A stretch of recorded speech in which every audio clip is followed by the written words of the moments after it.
اسرائیل مغربی ایشیا کا ایک ملک ہے جو بحر روم کے مشرق ساحل پر واقع ہے۔ اس کے شمال میں لبنان، شمال مشرق میں شام، مشرق میں اردن، مشرق اور جنوبی مشرق میں فلسطین اور جنوب میں مصر، خلیج عقبہ اور بحر احمر واقع ہیں۔ اسرائیل خود کو یہودی جمہوریہ کہلاتا ہے اور دنیا میں واحد یہودی اکثریتی ملک ہے۔ 75% آبادی یہودی ہے، 17% مسلمان اور باقی دیگر مذاہب کے لوگ آباد ہیں۔ 29 نومبر 1947 کو اقوام متحدہ کے جنرل اسمبلی نے فلسطین کو تقسیم کا منصوبہ منظور کیا۔ 14 مئی 1948 کو ڈیوڈ بن گوریون نے اسرائیل کے ملک کے قیام کا اعلان کیا۔ 15 مئی 1948 کو یعنی اعلان آزادی کے اگلے روز کئی ہمسایہ ممالک نے اسرائیل پر حملہ کر دیا۔ بعد کے برسوں میں بھی کئی بار اسرائیل کے ہمسایہ ممالک اس پر حملہ کر چکے ہیں۔ اسرائیل کا معاشی مرکز تل ابیب ہے، جبکہ سب سے زیادہ آبادی اور صدر مقام یروشلم کو کہا جاتا ہے۔ تاہم بین الاقوامی طور پر یروشلم کو اسرائیل کا حصہ نہیں مانا جاتا۔ نسلی اعتبار سے اسرائیل میں شنکازی یہودی، مظہری یہودی، فلسطینی سفاردی یہودی، یمنی یہودی، ایتھوپیائی یہودی، بیرینی یہودی، بدو اور دیگر بے شمار گروہ موجود ہیں۔ 2018 میں اسرائیل کی کل آبادی 81,46,300 تھی۔ ان میں سے 61,10,600 افراد یہودی ہیں۔ اسرائیل کا دوسرا بڑا نسلی گروہ عرب ہے، جن کی آبادی 16,86,000 افراد پر مشتمل ہے۔ اس کے علاوہ مسیحی اور افریقی ممالک سے آنے والے پناہ گزین اور دیگر مذاہب کے افراد بھی یہاں رہتے ہیں۔ اسرائیل میں نمائندہ جمہوریت ہے اور پارلیمانی نظام چلتا ہے۔ رائے دہی سب کو حاصل ہے۔ وزیر اعظم حکومت کا سربراہ ہوتا ہے اور ایک ایوانی پارلیمان ہے۔ سرزمین اسرائیل کی اصطلاح قدیم زمانے سے ہی یہودی لوگوں کے لیے مقدس اور اہم رہی۔ توریت کے مطابق خدا نے یہود لوگوں کے 3 قبائل کو اس سرزمین کا وعدہ کیا تھا۔ قرون وسطی 635 عیسوی میں یروشلم سمیت یہ سارا علاقہ عربوں نے فتح کر لیا۔ اگلے 1300 سال تک یہ علاقہ مسلمانوں کے زیر انتظام رہا۔ پہلے 600 سال تک اموی، عباس اور صلیبی جنگجو اس پر باری باری قابض ہوتے رہے۔ 1660 عیسوی میں مملوک خاندان نے یہاں قبضہ کر لیا۔ 1516 میں عثمانی سلطان نے یہاں قبضہ کر لیا اور یہ علاقہ پہلی جنگ عظیم تک ترکی کے زیر انتظام رہا۔ جنگ کے اختتام پر ترکی کی شکست کے ساتھ ہی یہاں برطانیہ نے قبضہ کر لیا۔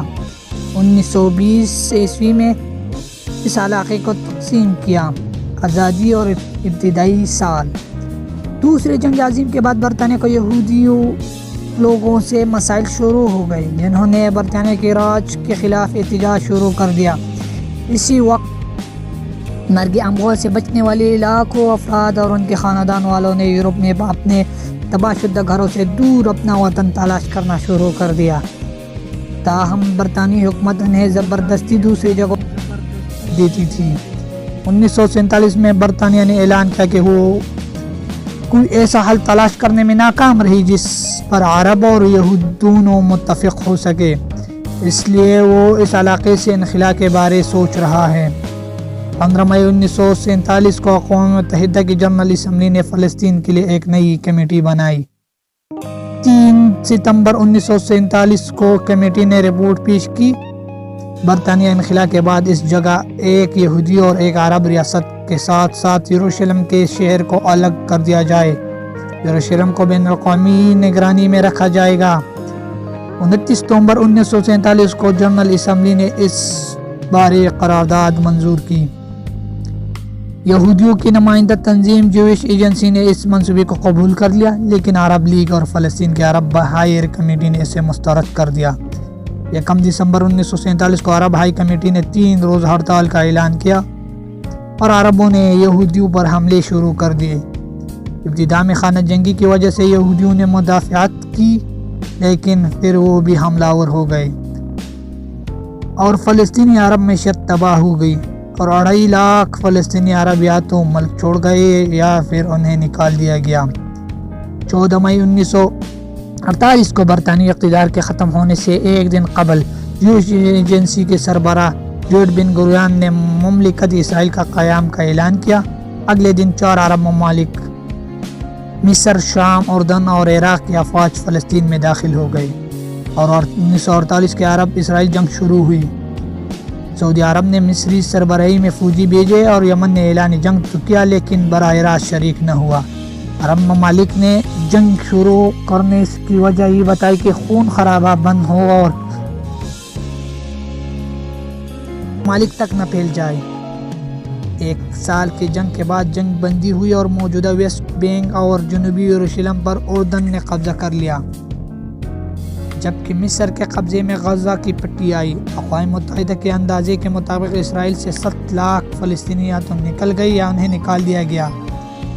11 مئی 1949 کو اقوام متحدہ میں اکثریتی رائے سے اسرائیل کو رکن منتخب کر لیا گیا۔ ابتدائی برسوں میں وزیر اعظم ڈیوڈ بن گوریون سیاسی طور پر سب سے نمایاں رہے۔ اسی دوران مرگ اموات سے بچنے والے افراد اور دیگر مسلمان اور عرب ممالک سے نکالے گئے یہود نے بھی اسرائیل کا رخ کیا اور محض 30 برسوں میں اسرائیل کی آبادی 8 لاکھ سے بڑھ کر 20 لاکھ ہو گئی۔ اس کے لیے اس عرصے میں خوراک، ملبوسات اور فرنیچر کی راشن بند ہوئی تھی۔ اسرائیل کو آنے والے بعض افراد اس نیت سے آئے تھے کہ انہیں یہاں بہتر زندگی ملے گی۔ کچھ لوگ ان کے آبائی ممالک میں نشانہ بنایا جاتا تھا اور کئی لوگ صہیونی فلسفے پر یقین رکھتے تھے۔ ان پناہ گزین افراد کو ان کے آبائی وطن کے حوالے سے الگ الگ سلوک کا سامنا تھا۔ یورپ سے آنے والے یہود کو معاشی اور معاشرتی اعتبار سے اہمیت دی جاتی تھی، اس لیے انہیں پہلے آنے کا حق دیا جاتا تھا اور عربوں کے چوڑے مکانات ہی انہیں پہلے دیے جاتے تھے۔ مشرق وسطی اور شمالی افریقہ سے آنے والے یہودیوں کے بارے رائے یہ تھی کہ وہ سست، غریب اور مذہبی اور ثقافتی اعتبار سے پسماندہ ہوتے ہیں، اس لیے انہیں مہاجر کیمپوں میں زیادہ عرصہ انتظار کرنا پڑتا تھا کہ انہیں اجتماعی زندگی کے لیے مناسب نہیں سمجھا جاتا تھا۔ یہ مسائل اس حد تک بڑھ گئے کہ اس پر تصادم شروع ہو گئے جو آئندہ برسوں میں بڑھتے چلے گئے۔ 1950 کی دہائی میں اسرائیل پر فلسطینی فدائیوں کے حملے عام بات تھے، جن کی اکثریت مصری زیر انتظام غزہ کی پٹی سے آتی تھی۔ 1956 میں مصر نے نہر سویس کو قومیہ اسرائیل جہازوں کے لیے بند کر دی۔ برطانیہ سے خفیہ معاہدے کے بعد اسرائیل نے جزیرہ نما سینائی پر حملہ کیا، لیکن بین الاقوامی دباؤ پر اسرائیل نے اپنی فوجیں واپس بلا لی اور یہ معاہدہ طے پایا کہ اسرائیل کی تجارتی آمد و رفت بحر احمر اور نہر سویس سے جاری رہے گی۔ 1960 کی دہائی کے اول میں اسرائیل نے مرگ اموات کا ایک اہم مجرم ارجنٹینا سے پکڑا اور پھر اسے اسرائیل لا کر اس پر مقدمہ چلایا گیا۔ اسرائیل کی عدالت سے جنگ اور امن معاہدے۔ 1964 سے عرب ممالک اس خدشے کے پیش نظر کہ اسرائیل دریائے اردن کا رخ موڑ کر انہیں پانی سے محروم کر دے گا، خود اس دریا کا رخ موڑنے پر کام کر رہے ہیں، جس کی وجہ سے اسرائیل، شام اور لبنان کے درمیان مسائل بڑھ رہے ہیں۔ اقوام متحدہ کے مطابق 1960 میں اسرائیل نے جب غزہ کی پٹی پر قبضہ کیا تو فلسطین کے پانی کے حقوق پر تنازع کھڑا ہو گیا۔ عرب قوم پرستوں نے جمال عبد الناصر کی قیادت میں اسرائیل کو تسلیم کرنے سے انکار کرتے ہوئے اس کو تباہ کرنے کا اعلان کیا۔ 1967 میں مسائل اتنے بڑھ گئے کہ عرب ممالک نے اپنے فوجوں کو متحرک کرنا شروع کر دیا تو اسرائیل نے پہل کرتے ہوئے 6 روز جنگ شروع کی۔ جنگ میں اسرائیلی فضائیہ نے عرب مخالفین مصر، اردن، شام اور عراق پر اپنی برتری ثابت کر دی۔ اس جنگ میں اسرائیل نے غزہ کی پٹی، ویسٹ بینک، جزیرہ نما سینائی اور گولان کے پہاڑوں پر قبضہ کر لیا۔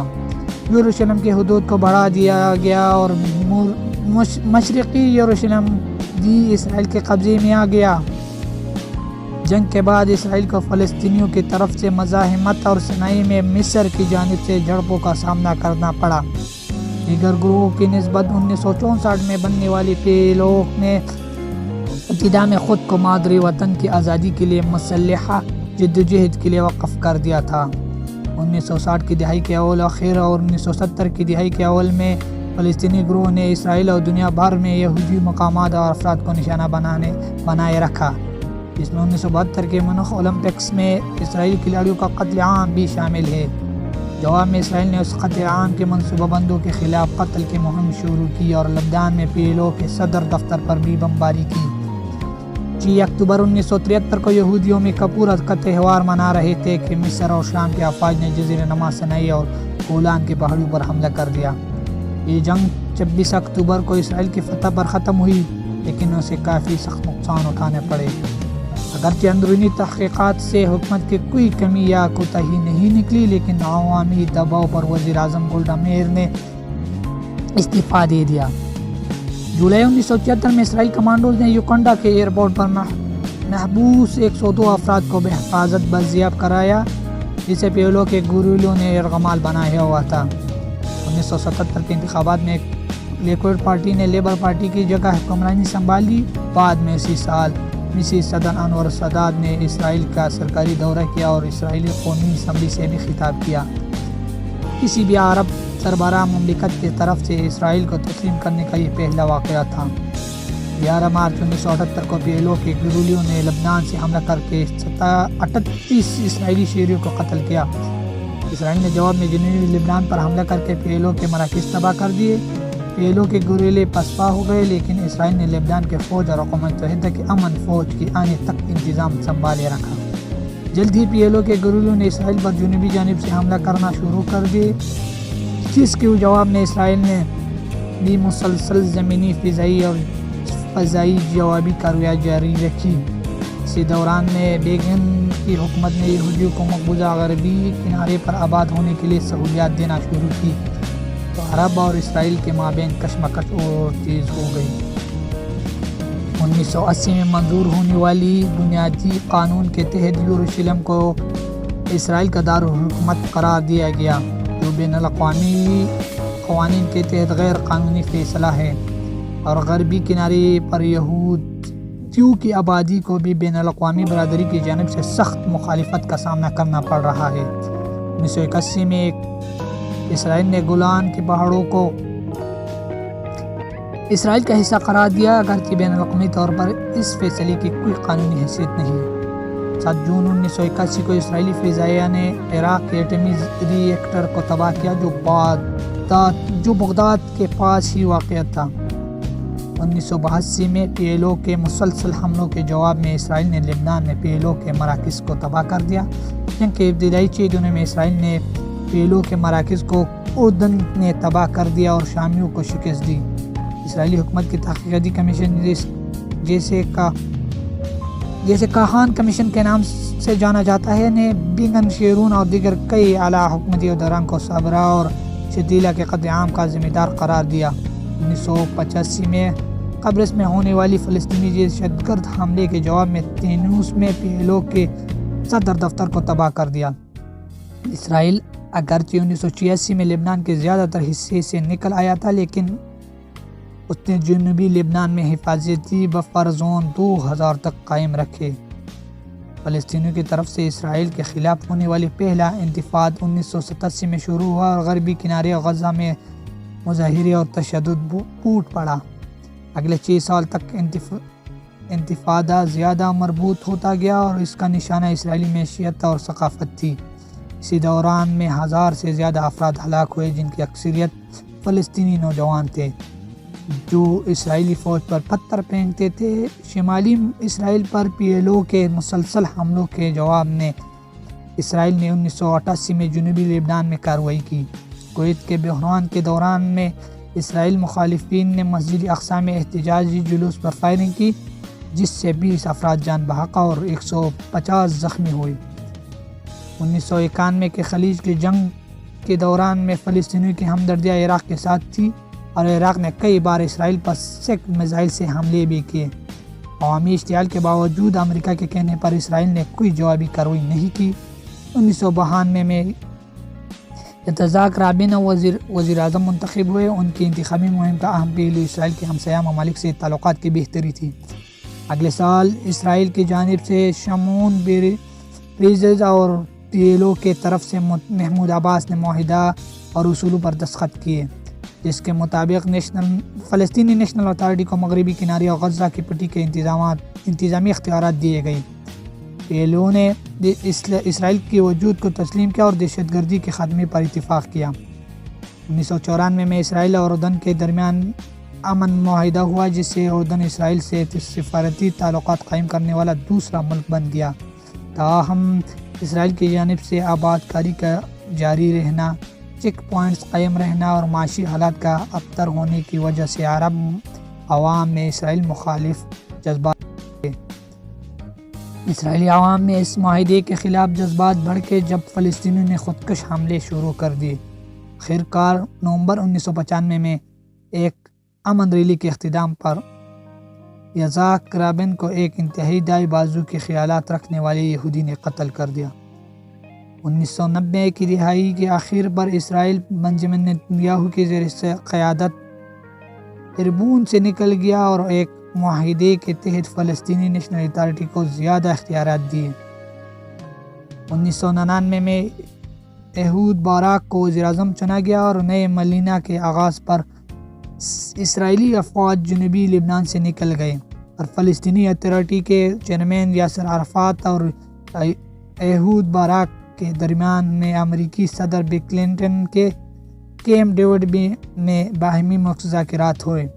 ان مذاکرات میں ایہود باراک نے فلسطینی ریاست کے قیام کی پیشکش کی، جسے یاسر عرفات نے ٹھکرا دیا۔ مذاکرات کے ناکام ہونے پر اور لیکوڈ پارٹی کے ایریل شیرون کی جانب سے الحرام الشریف کے متنازع دورے کے بعد یاسر عرفات نے دوسرے انتفاض کا آغاز کر دیا۔ 2001 کے خصوصی انتخابات کے بعد شیرون وزیر اعظم بنے اور انہوں نے غزہ کی پٹی سے یک طرفہ انخلا مکمل کیا اور اسرائیلی مغربی کنارے کی رکاوٹوں کی تعمیر جاری رکھی۔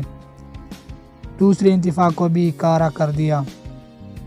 جولائی 2006 میں حزب اللہ نے شمالی اسرائیل پر بمباری کی اور سرحد عبور کر کے 2 اسرائیلی فوجی اغوا کر لیے۔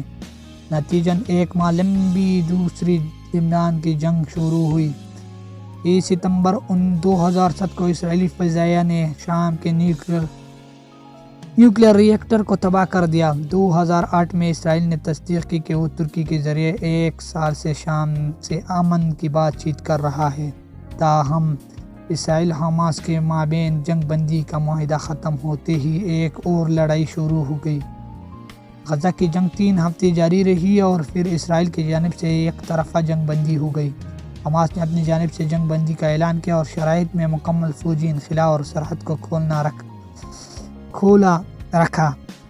راکٹ حملوں اور اسرائیلی فوجی کارروائیوں کے باوجود جنگ بندی کا معاہدہ چل رہا ہے۔ فلسطینیوں کی طرف سے 100 سے زیادہ راکٹ حملوں کے بعد اسرائیل نے 14 نومبر 2012 کو غزہ پر فوجی کارروائی کی، جو 8 روز جاری رہی۔